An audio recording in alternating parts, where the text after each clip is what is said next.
Olá, licitantes e licitadores, advogados e todos os demais que estão acompanhando o nosso ADVcast. Eu sou o Luiz Eduardo Zanotto, advogado, membro da Comissão de Licitações e Contratos da OAB de Santa Catarina, e estamos aqui em edições especiais do ADVcast no 11º Congresso de Licitações e Contratos da OAB de Santa Catarina, aproveitando esse espaço de debate e de inovação para trazer temas instigantes e, certamente, neste vídeo aqui, nós vamos trazer um enfoque que vocês jamais pensaram sobre direito de defesa em licitações. Olha que interessante.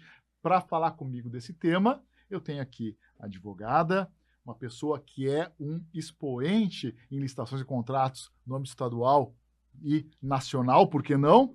Ela, que é especialista em direito empresarial, constitucional e administrativo, minha amiga doutora Flávia Bispo. Tudo bem, Flávia? Tudo ótimo, Zanotto. Amei a apresentação já inicial. Que gostoso estar aqui para a gente debater um pouquinho desse tema muito intrigante.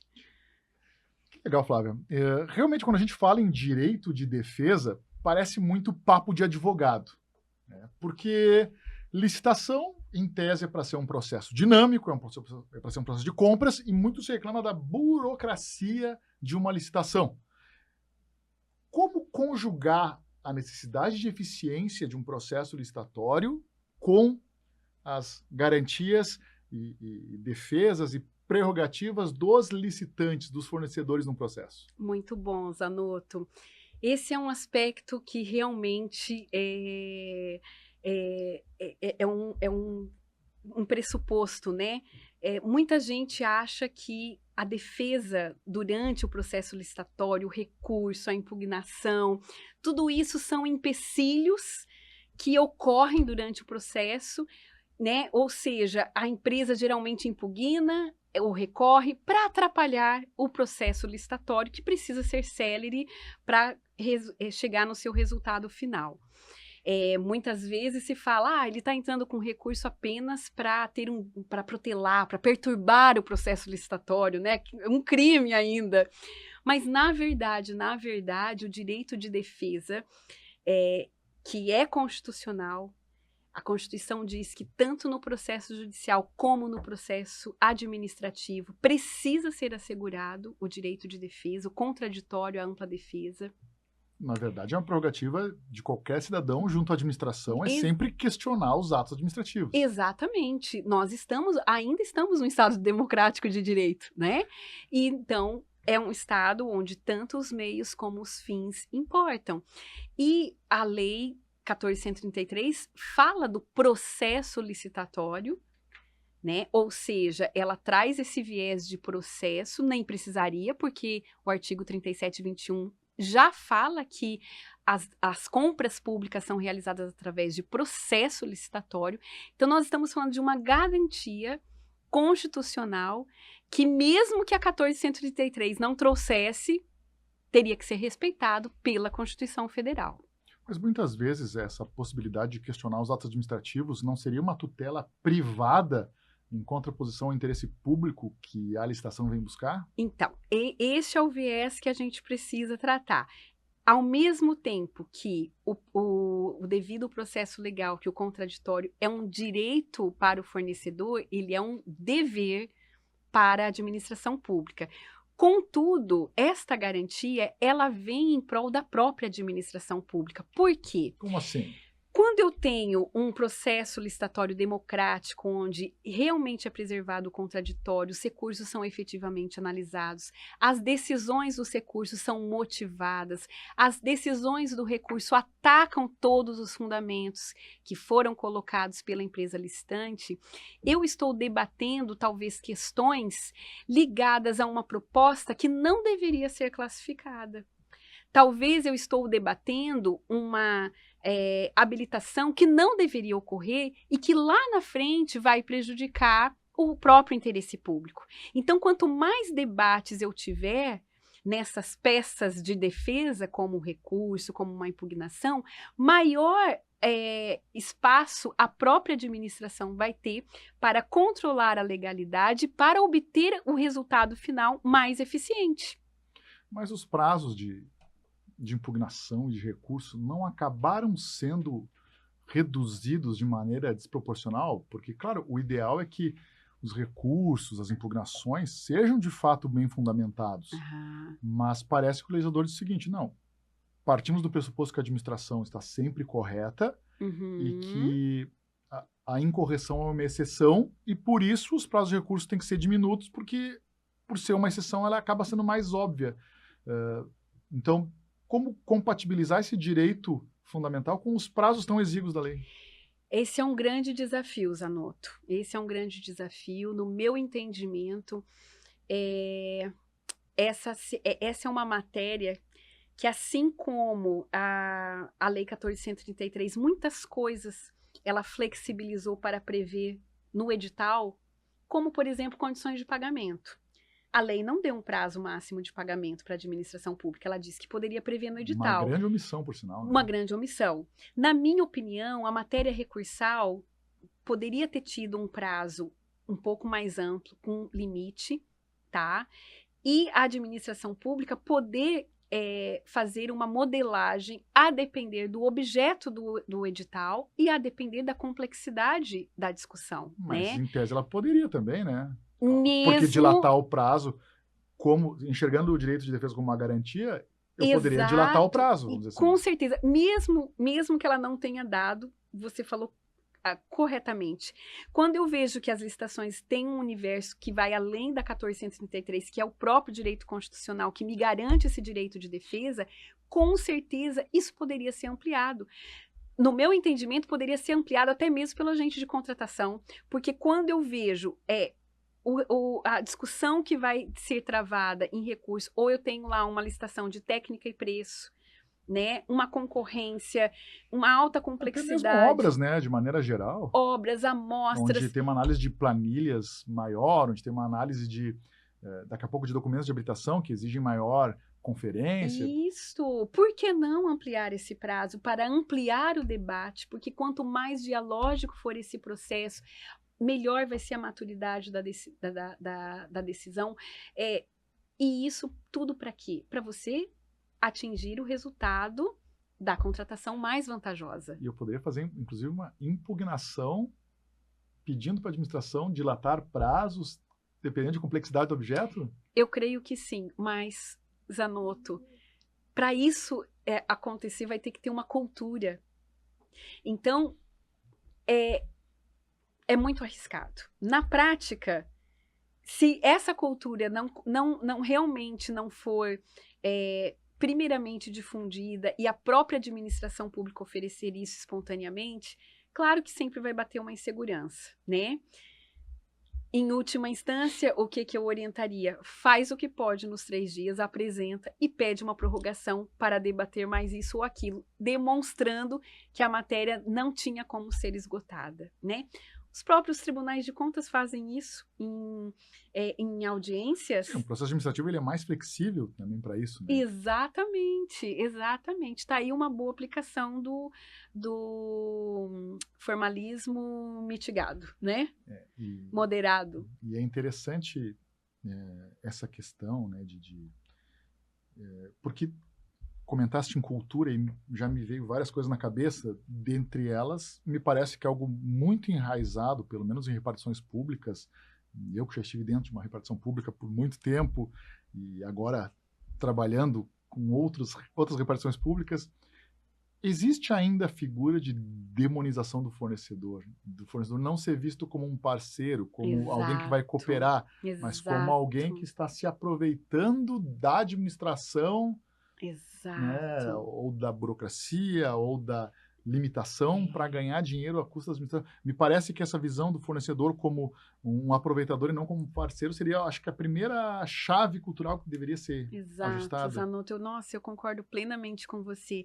E eu estava falando até agora há pouco na palestra, né? Eu tenho um pouco mais de 25 anos de advocacia, olha que loucura, né? Eu nunca vi uma empresa chegar e falar assim, olha, eu quero entrar com recurso para perturbar o certame. Eu nunca vi isso. Na verdade, o fornecedor não quer entrar com recurso. Ele não quer atrapalhar o certame. Ele quer simplesmente ter a justiça, né, de ele realmente ser classificado, porque quando a proposta dele é viável e quando ele preenche os requisitos de habilitação, ele quer, né, que não seja classificado uma proposta que não tem condições de atender, né? Eu vejo que a administração pública, a lei 1433, ela trouxe um viés muito grande para o planejamento, né? Isso foi muito importante. Então, hoje a gente sabe que a etapa de planejamento, ela precisa ser muito bem feita, ela demanda tempo. Ainda me parece muito utópica essa. Mas é fato que precisa ter o planejamento. É fato. E que Mas planejamento desde leva 2066. tempo, né? Só que nós não podemos esquecer que a fase de seleção de fornecedor é tão importante quanto. O que adianta eu planejar super bem e selecionar mal o fornecedor? É que me parece que a fase externa na Lei 1433, ela está tendendo a uma automação. Aham. Né? Princípio do julgamento objetivo, cadastro unificado de fornecedores com documentos de habilitação previamente colocados, padronização de bens e serviços. Me parece que a ideia do legislador seria bem pelo contrário, Flávia, seria abreviar a fase externa para que ela seja quase que automática, vamos dizer Isso, assim. mas estamos falando a mesma coisa. Ou seja, eu planejei bastante e aqui, ó, vamos rápido. Só que aqui eu posso ter debates muito importantes que vão exigir maturação, que vão exigir tempo de análise. Com entende? certeza. Que talvez vai falar, para tudo, vamos fazer diligência. Tá, antes de chegar na diligência, tá aqui anotado. E aí não pode ter pressa, entende? Entendo, Não pode, porque isso vai prejudicar. mas eu quero voltar um passo atrás ainda, falando Tá. de cultura.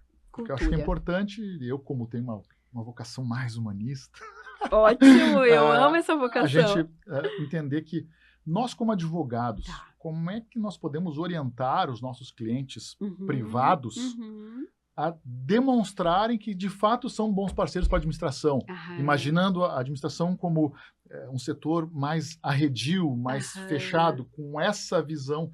Como nós, advogados, podemos contribuir para essa aproximação das partes? Sim, eu creio que, em primeiro lugar, Zanotto, nas nossas peças, né, nós realmente impugnarmos o que precisa ser impugnado. Nós realmente orientarmos o nosso cliente, né, olha, isso daqui é uma discussão vazia, isso daqui né, a administração tem razão. Então, acho que, em primeiro lugar, esse papel de direcionamento, tá?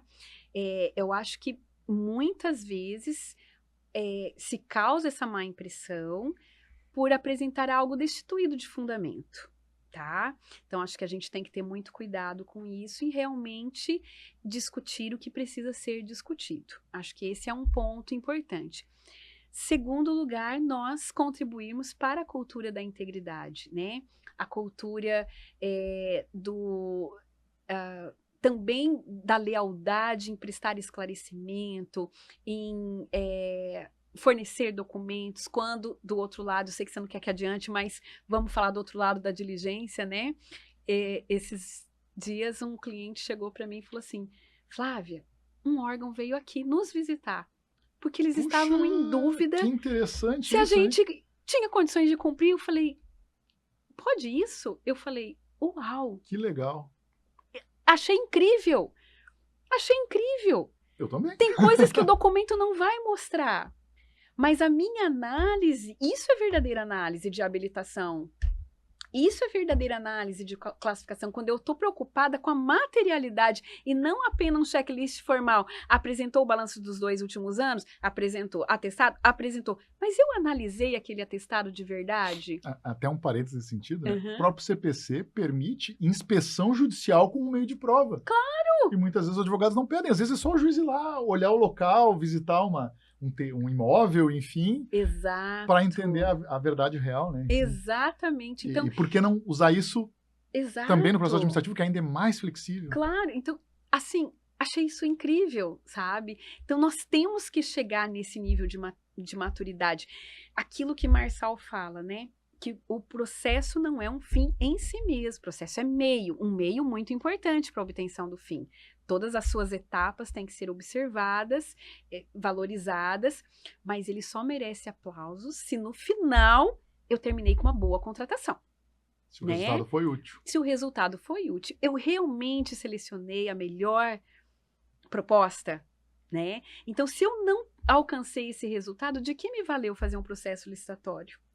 Mas eu acho que ainda tem mais um ponto de cultura que eu acho importante, que, veja, a gente, pelo menos no que escuta e acompanha, né, de fóruns de empreendedores, né, fóruns de empresas buscando inovação, melhores práticas, todos eles trabalham com essa cultura de encantar o cliente, né, o cliente tem uma expectativa X, nós como empresas precisamos fornecer para ele X mais um plus com perdão da redundância, mas para justamente encantar o cliente, ele tendo o que não espera, ser fidelizado. Muito bom. E me parece que essa visão que é muito clara no mercado privado não transpassa o véu das compras públicas. Parece que o fornecedor junto à administração, não, eu raciocino do contrário, eu quero fazer o mínimo do mínimo, e se eles não me cobrarem, eu não faço nem o mínimo. Então, eu também vejo eu acho que esse tipo de cultura junto aos fornecedores, porque eles têm que entender, e geralmente quando eu falo com fornecedores, eu tenho tratado com esse viés, que a administração também é um cliente. Muito embora eu possa não simpatizar com quem está na repartição, mas a administração pública, enquanto instituição, também é um cliente, eu preciso encantar esse cliente. Exato. Zanotto, você sabe que eu tenho cliente que chama, que ele, quando se refere ao órgão, ele fala sempre cliente. E eu, quando... É raro? Eu tenho um cliente que atua dessa forma.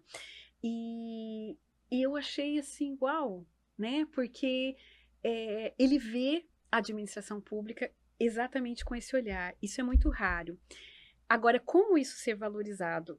Você tocou num ponto que eu me pergunto, e a resposta eu não encontro muito dentro da nossa temática, mas como eu amo debater, eu quero... Podcast é bom por causa disso. É muito bom, né? Principalmente quando a gente tem um facilitador maravilhoso, assim como você. Mas eu penso em 2 pontos aí. Quando a gente realmente tiver maturidade para o cadastro de desempenho. Mas eu acho que a gente já tem. Só que a gente precisa botar em prática. O projeto de lei 2133 de 2023, que está criando o SIX, está dizendo também, está passando desapercebido, mas ele também está dizendo que quem vai regulamentar o registro o cadastro unificado, registro cadastral unificado, é o órgão do Poder Executivo Federal. Já tinha essa discussão e já se tinha essa ideia. Ele agora está trazendo. Então, eu acredito que a gente está a um passo disso por conta do sistema das compras instantâneas, que é o marketplace da administração pública, tá? Então, eu penso que nós vamos encontrar esse ponto aí, mas é um grande desafio, tá? Porque quando eu falo de cadastro de desempenho, eu preciso entrar nesse encantamento. Porque senão eu vou ter requisitos de técnica iguaizinhos nós temos na lei já, que são muito formais e não vai criar essa cultura que você está colocando. Não, mas justamente quando a gente se propõe a avaliar a qualidade do fornecedor, a gente está justamente fomentando isso. Exatamente. Porque existem elementos objetivos, cumprir o prazo, trouxe documento, mas tem elementos subjetivos, como, por exemplo, o fornecedor, ele é cortês, quando eu mando uma mensagem, ele responde, o e-mail dele é acessível, né? Ele fala comigo por WhatsApp, por telefone ou não, eu preciso agendar para falar com ele. É um aspecto subjetivo. E o outro é a questão da qualidade em si. Exato. Ok, ele trouxe o objeto, mas trouxe bem embalado, trouxe direitinho, trouxe de uma forma apresentável, não, botou numa caixa e largou simplesmente na entrada do prédio público. E a gente só vai conseguir criar essa maturidade fazendo, porque maturidade é escolha. Exato. Né? Nós vamos ter que ver o que é cumprimento de obrigação contratual, ou seja, eu não fiz o que estava no contrato, eu infringi. Sim, isso é inegociável.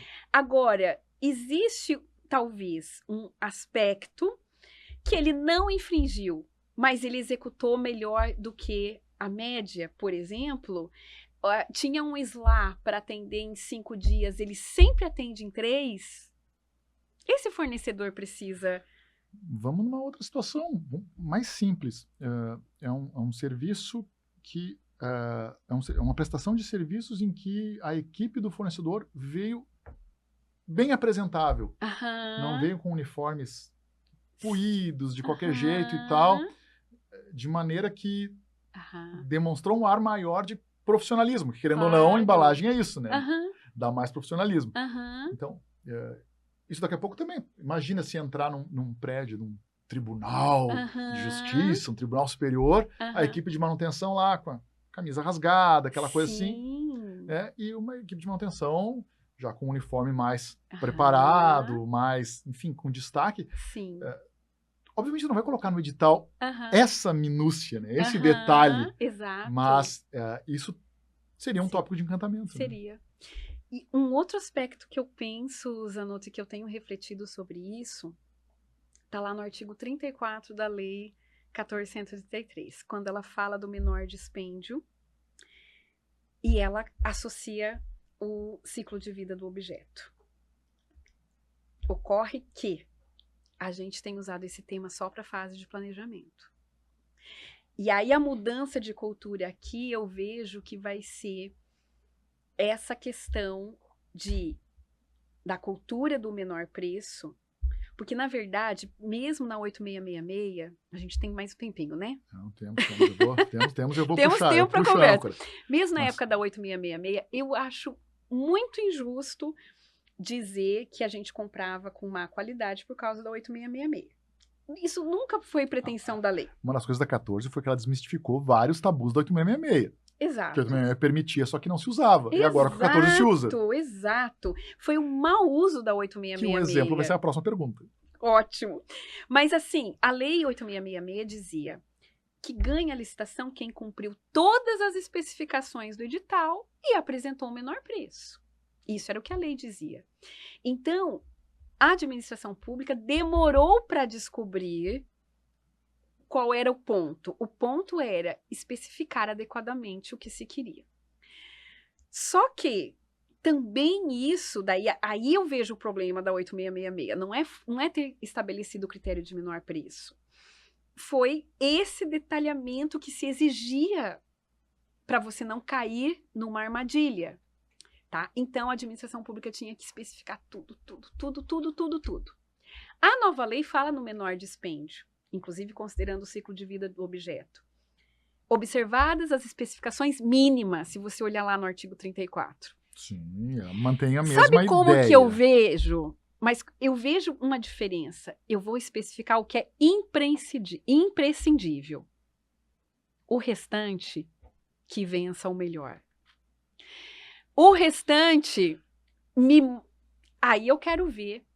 Só que para você julgar isso, você vai precisar ter critérios objetivos e você vai ter que ter um corpo técnico muito mais preparado para comparar essas propostas. E é até assim que tu utilizaria também a avaliação de fornecedores como um critério de julgamento, ponderando quem tem melhores avaliações, né?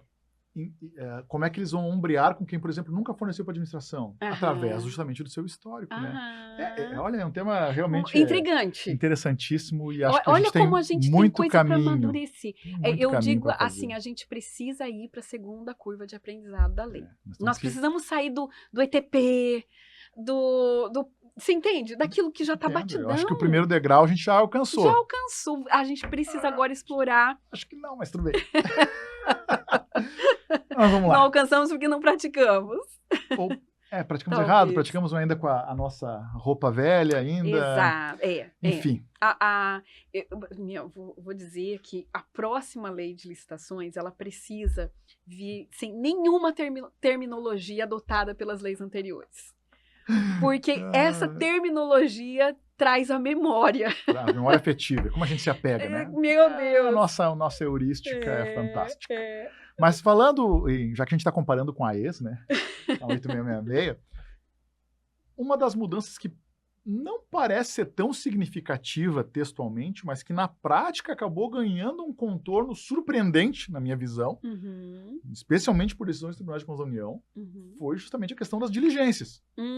Ótimo. Onde a diligência já estava prevista no 8666, se tinha a mesma exceção que tem na 14133, ou seja, evitar juntada de documento novo. Isso. Né? Mas na 14133 ganhou um viés muito mais flexível de não quero perder propostas boas por falhas formais. Isso. Me parece isso. Que a 14133 ela tem esse viés, como meu foco é resultado e não só vantajosidade econômica, eu não quero perder boas propostas por falhas formais, Claro. seja de especificação em proposta, seja em documentação, enfim, não quero perder bons fornecedores por gincanismo, vamos dizer assim. Isso. Agora eu te pergunto uma coisa, então me parece que, ok, está consolidado que a diligência é algo saudável e positivo, e aí pouco importa se vou demorar muito ou pouco, a administração tem que fazer diligência no que acha necessário, mas o que eu te pergunto é o seguinte, como medir a justiça nas diligências? Ou seja, até que ponto a administração, o agente público pode realizar uma diligência e até que ponto ele pode dizer, não, a partir de agora eu não quero mais diligenciar. O fornecedor tem que... Quantas chances ele merece ter em diligência para resolver? Como é que tu enxerga essa medida de justiça nas diligências? Sim, muito bom, Zanotto. Bom, em primeiro lugar, eu entendo que a diligência é um dever. Eu entendo que aquilo que Celso Antônio Bandeira de Mello fala, que quando eu atribuo uma competência para um agente, eu atribuo essa competência para atendimento de determinadas finalidades. E por isso vira um poder-dever. Por isso, ele passa a ter um dever de perseguir aquela finalidade. Processo licitatório, artigo 11 da 1433 diz que o processo licitatório tem por finalidade alcançar a proposta mais vantajosa. Então, o agente de contratação tem dever de perseguir esse objetivo, tá? E eu entendo até que mereceria melhor tratamento legislativo a matéria de diligência. Por quê? Porque a gente já tinha uma ideia de que poderia. Marçal começou a falar que isso é um poder-dever, né? Mas muitas decisões no Tribunal de Justiça, nos tribunais de justiça, sim, são muito literais. Colocam que isso é uma faculdade, o que eu discordo absolutamente. E quando não há literalidade do, mas é documento novo, não pode, tá fora. Claro, quando eu tenho uma dúvida relevante, isso precisa, claro, vem uma dúvida que não é relevante, é igual o canal de repórter de compliance. Tem coisas que não tem mínimo indício de materialidade. Eu vou descartar, mas justificadamente. Mas objetivamente, Flávia, o fornecedor não traz um documento numa licitação, não apresenta, seja por que motivo for, esqueceu, não juntou, deu bug no sistema, ele não junta. Eu, enquanto agente público, posso ir lá, posso buscar esse documento, posso pedir para o fornecedor mandar esse documento. Se mandou o documento e não está certo, eu posso mandar de novo ele apresentar esse documento? Como é que tu enxerga essa possibilidade? Tá, vamos lá. Porque a resposta jurídica nunca pode...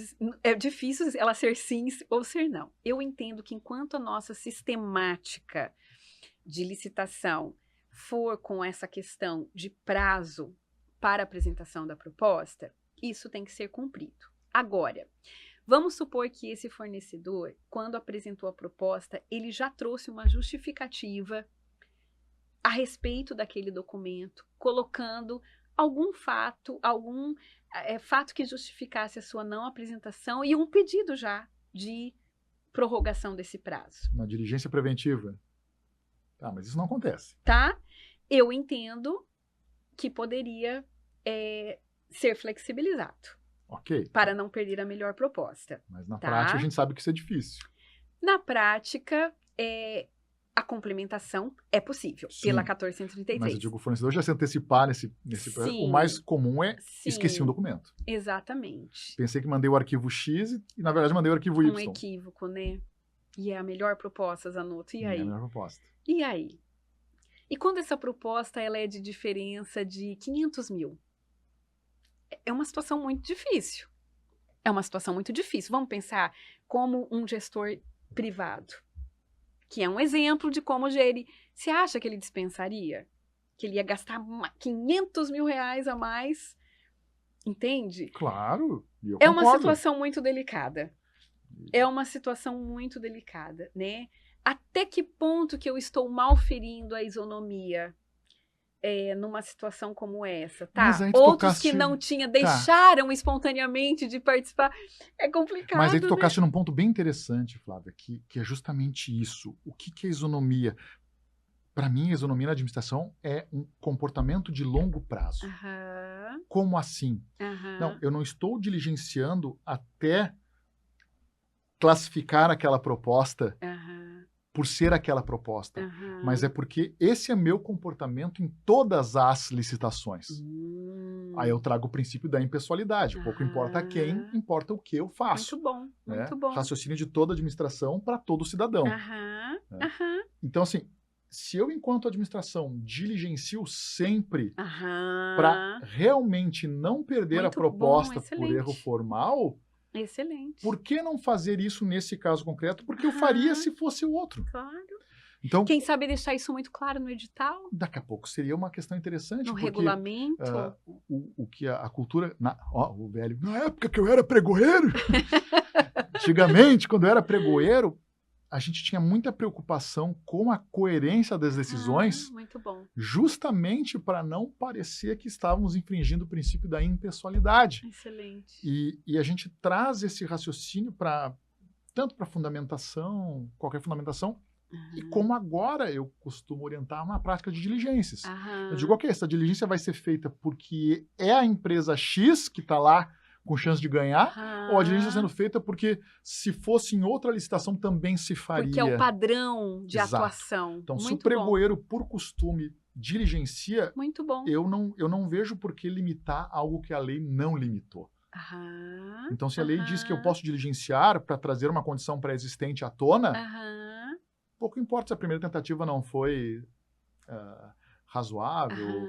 ou ele precisa complementar de novo. Né? Eu Muito já vi bom. situações, de fato, o município pequeno está fazendo uma grande contratação de Aham. serviços continuados e Aham. o fornecedor que veio com a proposta mais vantajosa, era o fornecedor que empregava a mão de obra local, que fomentava, ele Aham. acabou se Aham. embananando na licitação, bem naquela transição do Aham. presencial para o eletrônico, Sim, e sim. acabou deixando muitos rastros. Muitos né? rastros. E aí, de novo, a administração não podia perder aquela Aham. proposta, mas eu coloquei aquela ressalva. Aham. Se vocês estão fazendo isso nessa licitação, Aham. que seja, Em a partir todas. daí, uma regra para se Aham. obedecer em todas. Muito bom. Muito bom. Excelente. Excelente. Então, me parece que o dever de diligência ele tem esse A viés gente teve uma... de impessoalidade. Né? Eu me lembrei de uma situação, não é bem dentro da diligência, mas uma situação onde a licitação ela era por lote, mas cada lote era formado por um conjunto de itens, então tinha o preço unitário, o preço total do item e o preço total do lote. E não ficou muito claro isso no edital. E aí, as empresas, algumas cotaram o menor preço unitário do lote e outra o preço global do lote. E aí... Tu desbalançou os critérios. O pregoeiro, no lugar de intervir, porque o edital não era tão claro a esse respeito, deixou correr, mas foi na interpretação dele, na interpretação que ele entendeu ser correta. Mas tinha uma outra interpretação razoável, tanto que mais de uma empresa fazia. E era simplesmente ele fazer uma conversão aritmética. Multiplicar o unitário pelo lote. E ele não fez, mas na negociação do vencedor, ele fez essa conversão, porque na negociação, no preço da negociação, o licitante fez o unitário. E justamente um dos fundamentos do mandado de segurança para conseguir eliminar você não fez o aritmético com um, por que não poderia fazer com o outro? Foi bem dentro disso que você falou. A isonomia dentro de um padrão verificado naquele mesmo De uma edital. impessoalidade, né? Porque para alguns lances ele não considerou e outros ele considerou. Exato, muito interessante. Mas, Zanotto, eu gosto muito de viajar, né? No meu sonho de lei de licitações, se é que a gente deveria sonhar com isso, né? Mas a gente gosta da matéria. No Código Flavianos de Licitação. Mas eu fico pensando como a gente é apegado ao tradicionalismo, né? Mas eu já me questionei muito nisso, porque por que não a gente prevê em legislação uma fase de seleção, já pontuando todos os documentos, sim, que a empresa tem que entregar, e pontuando que tem uma fase de análise preliminar e que dessa análise vai resultar ou da validação de uma proposta, né, ou então a validação preliminar, mas com a pontuação de todos os aspectos que precisam ser complementados em relação a todas. E vamos para uma segunda etapa. Porque pensando numa empresa privada, ela não vai descartar uma boa proposta por um formalismo, por uma tempestividade que não justifica. Porque se eu tenho um bom planejamento, esse meu planejamento tem que envolver, inclusive, o prazo de seleção do fornecedor. Não é uma fase que pode ser instantânea. Com certeza. Entendeu? E nesse aspecto, inclusive, eu acompanhei uma discussão, agora não lembro se foi lá na plenária do Congresso, ou se foi aqui nos bastidores, aqui a gente discutindo, ou até mesmo aqui nos podcasts, também não lembro. Estou gravando tudo num dia só, a memória não está tão boa. 2 dias, na verdade. Houve uma discussão sobre diligência em que daqui a pouco, lá pelas tantas, um dos argumentos que veio, mas daqui a pouco, então, eu sou fornecedor e mando só um papel de pão lá e mando a administração diligenciar. Não. Eu acho que daí a gente se perde porque, ao executar dessa forma, o fornecedor dolosamente Sim. está agindo para Com certeza. perturbar a licitação. Verdade. E aí eu tenho um ato doloso, uma intencionalidade de atrapalhar o processo, claro. e sendo o ato doloso, eu sou obrigado a ser punido, desclassificado e inabilitado, seja o que for. Exato. Então, na verdade, eu não vejo que a aí diligência... entra o dever de cooperação, de lealdade das partes, né? Sim, toda a principiologia. Então, eu não vejo que a limitação da diligência seja ruim para a administração porque vai beneficiar o fornecedor relapso. Não, Sim. Na verdade, ela sempre vai beneficiar a melhor proposta. E o fornecedor que é bom, ele vai continuar sendo bom. Exato. Né? Independentemente se tiver algum deslize ou não. Exato, exatamente. É isso aí. É isso aí. Que bacana, Flávia. Temos que caminhar para o amadurecimento, né, Zanotto? O amadurecimento. E na tua palestra, tu comentaste várias situações sobre recurso, sobre impugnação. Se a gente pudesse extrair, né, um ensinamento, um insight final da tua explanação, o que seria? O insight final da minha explanação é: quanto mais dialógico for o processo de seleção do fornecedor, maior vai ser o meu controle de legalidade e o resultado objetivo daquele processo, que é a melhor contratação pública, né? Quando eu tenho uma fase de seleção dialógica, ou seja, esgotamento das vias de defesa, os recursos foram apresentados, eles foram realmente analisados, as respostas são fundamentadas, sem parcialidade. Isso aqui nós vamos julgar rápido porque a gente está com pressa, ele está querendo... Não, com realmente imparcialidade, eu posso estar evitando a prática de uma ilegalidade que depois vai doer no bolso do gestor, com penalizações futuras junto à Corte de Contas, que vai evitar uma judicialização, que vai evitar uma obra paralisada, porque aquela empresa que estava sendo questionada realmente não tinha condições, né? Então, esse processo dialógico só se faz com contraditório e ampla defesa. Só se faz com o cumprimento do dever de diligência, quando eu observo os requisitos de habilitação, não como um check formal, apresentou, não, eu vou analisar a consistência desses documentos, eu vou a fundo, eu vou me aprofundar no conteúdo deles, eu vou ver se não tem ali, naqueles balanços, uma maquiagem que está sendo feita simplesmente para ganhar a licitação. Eu até dei um exemplo de um caso concreto que eu vi, onde a empresa não tinha o patrimônio líquido necessário, mínimo, de 10%, e ela pegou todos os contratos que ela tinha, aquilo que ela ia executar no futuro, e colocou como créditos a receber.